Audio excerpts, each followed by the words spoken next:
సంగారెడ్డి జిల్లా నందికండి గ్రామంలోని Blue Whale private limited పరిశ్రమ నుంచి నిత్యం కాలుష్యం వెలువడుతోంది. తద్వారా స్థానిక గ్రామ ప్రజలతో పాటు రోడ్డుపై వెళ్లే ప్రయాణికులు సైతం తీవ్ర ఇబ్బందులకు గురవుతున్నారు.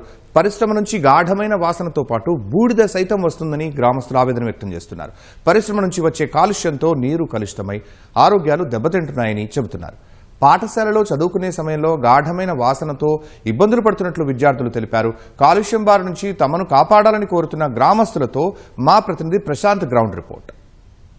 సంగారెడ్డి జిల్లా సదాశివపేట మండలంలోని నందికంది గ్రామంలో గల బ్లూ క్రాస్ కంపెనీ ఏదైతే ఉందో దీని నుంచి నిత్యం మాకు పొగ, దాని నుంచి వాసన, ఘాటైన వాసనలు వెలువడుతున్నాయని చెప్పేసి ఇక్కడ నందికంది గ్రామస్తులు ఆవేదన వ్యక్తం చేస్తున్న పరిస్థితి ఉంది. ఈ వాసన వల్ల నిత్యం నరకం అనుభవిస్తున్న పరిస్థితి ఉందని చెప్తున్నారు. కళ్ళ మంటలు, చర్మ వ్యాధులు, వాటితో పాటు అలాగే శ్వాసకోశ సమస్యలతో ఇబ్బందులు పడుతున్నామని చెప్పి గ్రామస్తులు ఆవేదన వ్యక్తం చేస్తున్న పరిస్థితి ఉంది. సమీపంలో మనకి ఫ్యాక్టరీకి సమీపంలోనే మనకి జెడ్పీహెచ్ఎస్ మరియు హై స్కూల్ రెండు ఉన్నాయి. రెండింటిలో కలిసి సుమారు 200 మంది విద్యార్థులు ఉన్నారు. ఈ విద్యార్థులు సైతం పాఠాల మీద కాన్సన్ట్రేషన్ ఒకంత ఏకాగ్రతగా చదువుకోలేకపోతున్నామని చెప్పి పాఠాలు వినే సమయంలోనే ఘాటైన వాసన రావడం వల్ల మా ఏకాగ్రత మొత్తం దెబ్బతింటుందని చెప్పేసి ఇక్కడ విద్యార్థులు సైతం చెప్తున్న పరిస్థితి ఉంది. అంతేకాకుండా గ్రామస్తులు కూడా ఒకంత ఆవేదన వ్యక్తం చేస్తున్న పరిస్థితి ఉంది. దీనివల్ల మేము నిత్యము బయట కూర్చోలేకపోతున్నాము. డే టైం కానీ నైట్ టైం కానీ, అంటే పగలు రాత్రి అనే తేడా లేకుండా నిత్యం ఈ వాసన వల్ల మేము ఇబ్బంది పడుతున్నామని వాళ్ళు చెప్తున్న పరిస్థితి ఉంది. ఒకంత చూసినట్టయితే బట్టల మీద దట్టమంగా మనకు పొగతో కూడిన బూడిద బట్టల మీద ఉన్న పరిస్థితి ఉందని చెప్తున్నారు. ఇది మా ఊళ్ళో ఆ ఫ్యాక్టరీ పొల్యూషన్ వల్ల అక్కడికి వెళ్ళినప్పుడల్లా బ్యాడ్ స్మెల్ రావటం, అక్కడికి వెళ్ళినప్పుడు ఒక్కొక్కసారి కళ్ళల్లో దుమ్ము పడుతుంది. మళ్ళీ వర్షం పడ్డ టైంలో స్మెల్ రావడం వల్ల ఇంట్లలో మొత్తం కరెంట్ ఉండదు, ఏముండదు, కానీ స్మెల్ వస్తూనే ఉంటుంది అది వర్షం పడ్డప్పుడల్లా. ఇక్కడ ఫ్యాక్టరీస్ పొల్యూషన్స్ వల్ల మాకు చదువుకునే టైంలో ఫ్యాక్టరీస్ నుంచి స్మెల్ రావడం వల్ల చదువుకోవడానికి డిస్టర్బ్ అవుతుంది. అట్లనే వెహికల్స్ మీద వెళ్ళే వాళ్ళకి కూడా స్మెల్ వస్తే డ్రైవింగ్ చేయడానికి కరెక్ట్గా రాదు. అలాగే రోజు స్మెల్ ఇడిస్తే ఇక్కడ చాలా బ్రీతింగ్కి కూడా ప్రాబ్లం అవుతుంది. వాటి వల్ల వాటర్ కూడా పొల్యూట్ అవుతున్నాయి.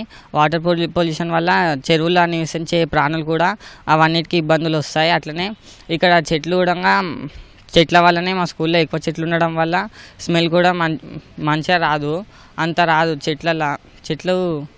చెట్ల వీటిని మళ్ళీ రీసైకిల్ చేస్తాయి. మాకు చదువుకునే టైంలో మాత్రం ఇక్కడ మొత్తం బ్యాడ్ స్మెల్ వస్తుంది. దానివల్ల మాకు ఇబ్బంది అవుతుంది. ఇక్కడ ఫ్యాక్టరీ పొల్యూషన్ వల్ల చాలా ఇబ్బంది అవుతుంది చదువుకి. మేము పొద్దున 9 గంటలకు వచ్చి సాయంత్రం 4 గంటలకు వెళ్తాం. అప్పుడు మేము చదువుతున్న టైంలో చాలా స్మెల్ వచ్చి మా కాన్సన్ట్రేషన్ అంతా స్మెల్ పైకి వెళ్తుంది. అందుకు మా చదువులంతా ఇబ్బంది అవుతుంది. క్లాసెస్ కూడా డిస్టర్బ్ అవుతున్నాయి. అందుకని ఈ పొల్యూషన్ రాకుండా చూడాలి.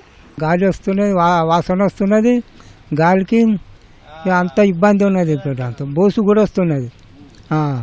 2 దినాలు 3 దినాలకు వస్తుంది. ఎప్పటికి వస్తుంది ఉంటుంది.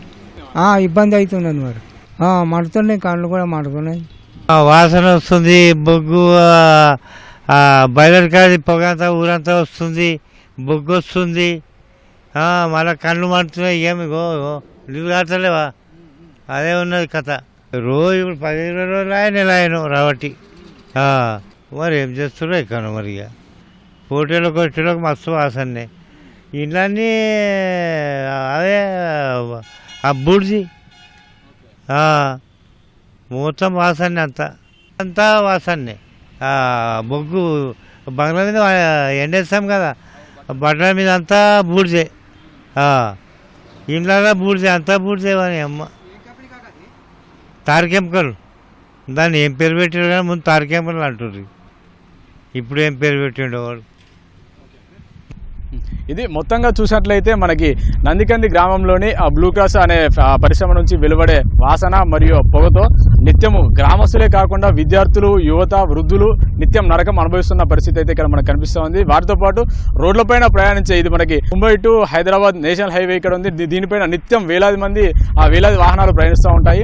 ఫ్యాక్టరీకి సమీపంగా రాగానే ఈ వాసన వల్ల నిత్యం నరకం అనుభవిస్తున్న పరిస్థితి అని చెప్పి రోడ్డుపైన నిత్యం ఇటు వైపుగా ప్రయాణం చేసే ప్రయాణికులు కూడా సైతం ఆవేదన వ్యక్తం చేస్తున్న పరిస్థితి ఇక్కడ ఉంది.